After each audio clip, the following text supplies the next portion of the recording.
அமெரிக்காவின் அரிசோனா பள்ளத்தாக்கில் தனது எஜமானுடன் மலையேறிய நாய் கீழே விழுந்து காயமடைந்த நிலையில் ஹெலிகாப்டரில் அந்த நாய் மீட்கப்பட்டு சிகிச்சைக்காக அழைத்து செல்லப்பட்ட காட்சிகள் வெளியாகியுள்ளன.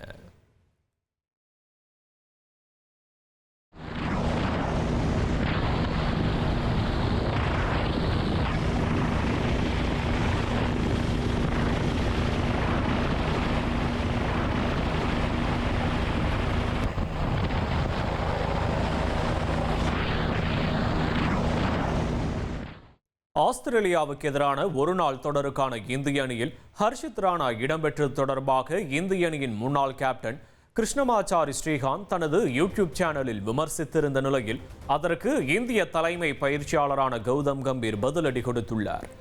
கௌதம் கம்பீரின் செல்வாக்கினால் மட்டுமே ஹர்ஷித் ராணா இந்திய அணியில் இடம் பிடித்திருப்பதாக ஸ்ரீகாந்த் குற்றம் சாட்டியிருந்த நிலையில் 23 வயது இளம் வீரரை யூடியூப் சேனல் பார்வைகளுக்காக தாக்கி பேசுவதற்கு வெட்கமாக இல்லையா என இந்திய அணியின் தலைமை பயிற்சியாளர் கௌதம் கம்பீர் பதிலடி கொடுத்துள்ளார். இனி செல்லுமிடமெல்லாம் செய்தி.